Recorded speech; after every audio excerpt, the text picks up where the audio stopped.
ദൈവനാമത്തിന് മഹത്വം ഉണ്ടായിരിക്കട്ടെ. ഇവിടെ നിന്ന് സാക്ഷ്യം പറയാൻ അനുഗ്രഹിച്ച പരിശുദ്ധ ദേവമാതാവിനും ഈശോയ്ക്കും 1000 നന്ദി പറഞ്ഞുകൊണ്ട് ഞാൻ എൻ്റെ സാക്ഷ്യം ആരംഭിക്കട്ടെ. എൻ്റെ പേര് അനില സ്റ്റീഫൻ. ഞാൻ വരുന്നത് തൊട്ടടുത്ത് തന്നെയുള്ള പൂങ്കാവ് ഇടവകയിൽ നിന്നാണ്, അവർ ലേഡി ഓഫ് അസംഷൻ ചർച്ച്. 2023 ഒരു ഉടമ്പടി എടുത്ത് വളരെ ഗംഭീരമായി ഉഴപ്പിയ ഒരു വ്യക്തിയാണ് ഞാൻ. ആ ഉടമ്പടി എടുത്ത് ഉഴപ്പി അത് കഴിഞ്ഞിട്ട് ഒരു ജോലി ആവശ്യത്തിനായി ദുബായിലേക്ക് വിസിറ്റ് എടുത്ത് പോവുകയുണ്ടായി. ആ സമയത്തൊന്നും ഈ ഉടമ്പടിനെക്കുറിച്ച് യാതൊരു ചിന്തയോ ഒന്നും ഇല്ലാണ്ടാണ് ഞാൻ ദുബായിക്ക് പോയത്. പക്ഷേ എന്തോ ദൈവാനുഗ്രഹം കൊണ്ട് പോകുമ്പോൾ എൻ്റെ ആ ഉഴപ്പിയ ഉടമ്പടിയുടെ പ്രാർത്ഥനാ ബുക്കും ഉപ്പും എണ്ണയെല്ലാം ആയിട്ടാണ്, വിശുദ്ധ ഉപ്പും എണ്ണയായിട്ടാണ് ഞാൻ പോയത്, തൈലമായിട്ടാണ് ഞാൻ പോയത്. അവിടെ ചെന്നു ഒരു മാസം ഞാൻ എൻ്റെ മെരിറ്റിൽ വിശ്വസിച്ച് എല്ലായിടത്തും അപ്ലൈ ചെയ്തുകൊണ്ടിരുന്നു. ഒരു ദിവസം 9 മണി തൊട്ട് 6 മണി വരെ ഇരുന്ന് കണ്ടിന്യൂസ് ആയിട്ട് എല്ലാ ജോബ് സൈറ്റുകളിലും 100ൽ കൂടുതൽ എത്രണ്ണം ചെയ്യുന്നത് എനിക്ക് തന്നെ ഓർമ്മയില്ല, അത്രയധികം ഞാൻ അപ്ലൈ ചെയ്തുകൊണ്ടിരുന്നു. ഞാനൊരു സോഫ്റ്റ്വെയർ ടെസ്റ്ററാണ്. അവിടെ ചെന്ന് ആ ജോലി തന്നെ ചെയ്യണമെന്ന് ഒരാഗ്രഹത്തോടു കൂടിയാണ് പോയത്. അവിടെ ചെന്ന് കണ്ടിന്യൂസ് അപ്ലൈ ചെയ്തുകൊണ്ടിരുന്നു. ഒരു റിപ്ലൈ മെയിൽ പോലും, ഒരു കോള് പോലും, എനിക്കൊരു എൻക്വയറി കോള് പോലും വന്നില്ല. അപ്പോൾ എനിക്ക് മനസ്സിലായി ഞാൻ ഈ 4 വർഷം കൊണ്ട് ഈ നാട്ടിൽ നിന്ന് സമ്പാദിച്ചു കൂട്ടിയ എൻ്റെ ഡിഗ്രികളോ അല്ലെങ്കിൽ എൻ്റെ ക്വാളിഫിക്കേഷൻസോ എക്സ്പീരിയൻസോ എല്ലാം വെറുതെയാണ്. ഒരു മൈനസിൻ്റെ താഴെ വല്ലതും ഉണ്ടെങ്കിൽ അത്രയും താഴെയാണ് ഞാൻ നിൽക്കുന്നതെന്ന് എനിക്ക് മനസ്സിലായി.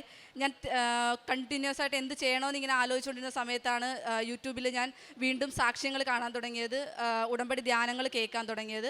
ആ ധ്യാനത്തിൽ ഇങ്ങനെ ഓരോന്ന് കേട്ടുകൊണ്ടിരുന്നപ്പോൾ എനിക്ക് തോന്നി ഞാൻ തിരിച്ചു വരണം, പ്രാർത്ഥിക്കണമെന്ന് തോന്നി. അങ്ങനെ ഞാൻ കൊണ്ടുപോയ ഉടമ്പടി ബുക്ക് എടുത്തിട്ട്, പ്രാർത്ഥന ബുക്ക് എടുത്ത് രാവിലെയും വൈകുന്നേരവും പ്രാർത്ഥിക്കാനും ബൈബിൾ വായിക്കാനും ഒക്കെ തുടങ്ങി.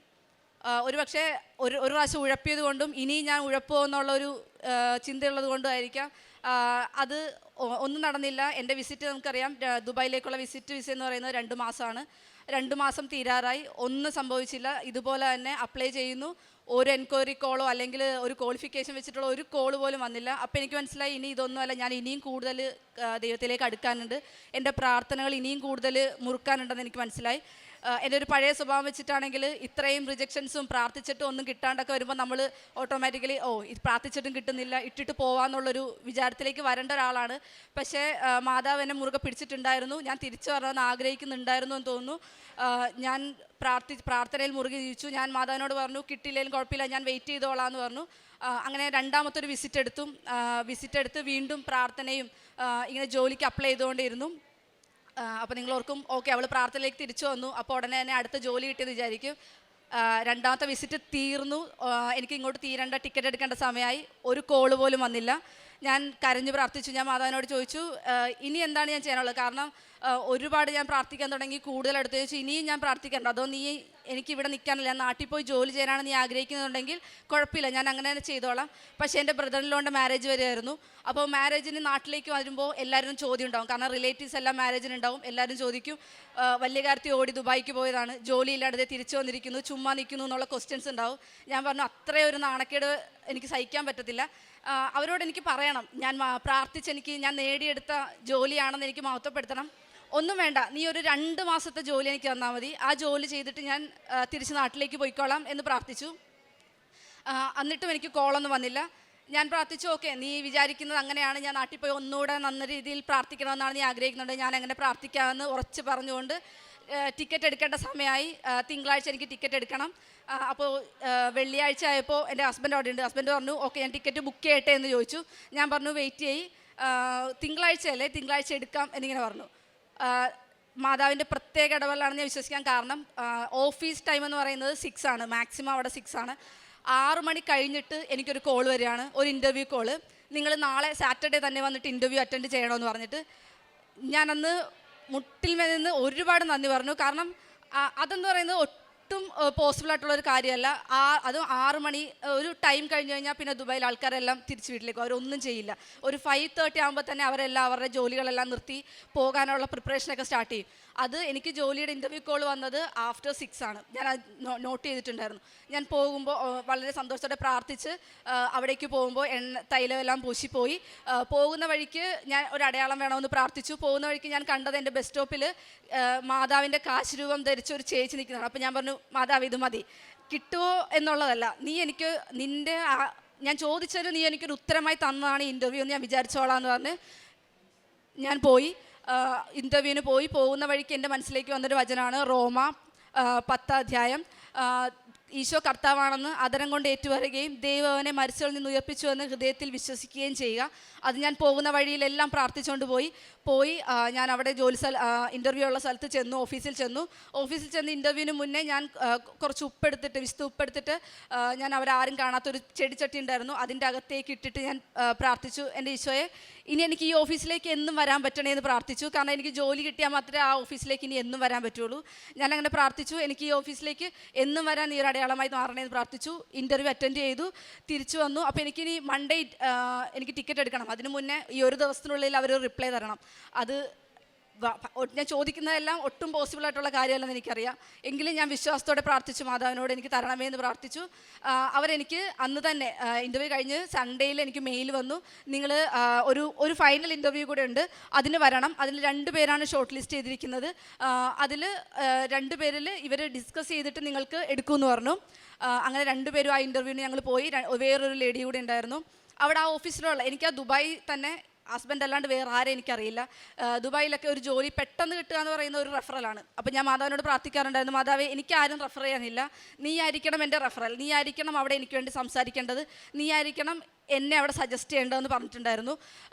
അങ്ങനെ അതുപോലെ തന്നെ ഞാൻ ഈ ഒരു കമ്പനിയിൽ ഞാൻ അപ്ലൈ ചെയ്ത ജോലിയല്ല, ഞാൻ ഈ ജോലി ലഭിച്ചു കഴിഞ്ഞപ്പോൾ ഞാൻ ആ കമ്പനിയിൽ HR-നോട് ചോദിച്ചു, എൻ്റെ CV നിങ്ങൾക്ക് എങ്ങനെ കിട്ടിയെന്ന് ചോദിച്ചു. കാരണം ഈ നമുക്ക് ഇൻ്റർവ്യൂ കോൾ വരുമ്പോൾ നമ്മൾ ഓട്ടോമാറ്റിക്കലി ആ കമ്പനിയുടെ മെയിൽ നമ്മൾ ചെക്ക് ചെയ്യും. ബിക്കോസ് നമ്മൾ ഏത് പൊസിഷന് വേണ്ടിയിട്ടാണ് അപ്ലൈ ചെയ്തത്, അല്ലെങ്കിൽ എന്തിനു വേണ്ടിയിട്ടാണ് അപ്ലൈ ചെയ്തത്, ഏതൊക്കെയാണ് ക്രൈറ്റീരിയ, JD ഒക്കെ നോക്കാൻ വേണ്ടി. പക്ഷേ ഞാൻ എൻ്റെ മെയിൽ മൊത്തം സെർച്ച് ചെയ്ത് നോക്കി.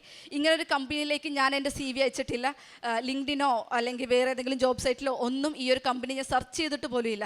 ഞാൻ അവരോട് ചോദിച്ചു, അവർ പറഞ്ഞത് ആരോ വഴിയിട്ട് അവർക്ക് CV ഷെയർ ചെയ്ത് കിട്ടിയതാണ്. അവർ കുറേ നാളായി ഈ ഒരു വേക്കൻസിക്ക് വേണ്ടിയിട്ട് വെയിറ്റ് ചെയ്യായിരുന്നു, ആരെയും കിട്ടുന്നില്ലായിരുന്നു, നിങ്ങളുടെ CV ആരോ വഴി ഷെയർ ചെയ്ത് കിട്ടിയതാണെന്നാണ്.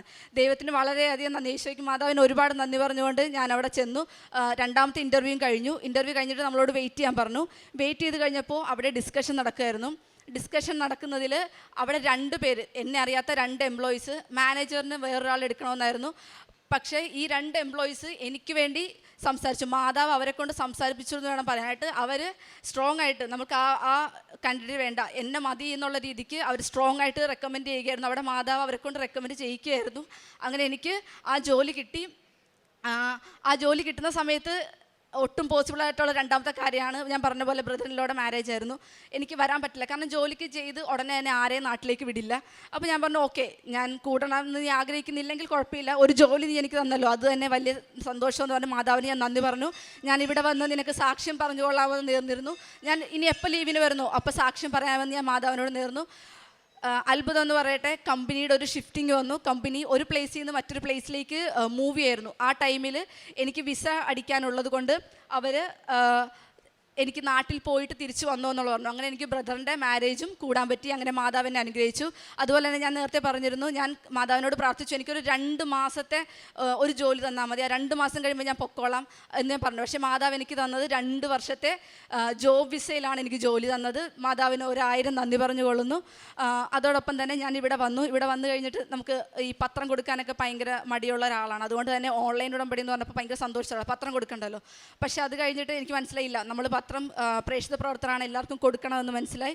അത് കൊടുക്കാനായിട്ട് ഞാൻ ഇവിടെ വന്നപ്പോൾ ഞാൻ ഓർത്ത്, ഓക്കെ അങ്ങനെയാണ് ഞാൻ അറിയുന്നത് നമ്മൾ NRI ഉടമ്പടിയാണെങ്കിൽ നമുക്ക് ഒറ്റ പ്രാവശ്യമാണ് നമ്മൾ എടുക്കുന്നത്. അപ്പോൾ ഞാൻ വിചാരിച്ചു, ഒരു കെട്ട് പത്രമല്ലേ ഉള്ളൂ, വളരെ സന്തോഷം. കാരണം ബാക്കി ഈ 3 പ്രാവശ്യം പുതുക്കുമ്പോൾ പത്രം ഒന്നും കൊടുക്കണ്ട, പെട്ടെന്ന് വന്ന് അച്ഛൻ്റെ അടുത്ത് വന്ന് ബ്ലെസ്സിങ് മേടിക്കാം, പെട്ടെന്ന് സാക്ഷ്യം പറയാം, പെട്ടെന്ന് ഓടിപ്പോവാം, അങ്ങനെ വിചാരിച്ചു വന്ന ഒരാളാണ് ഞാൻ.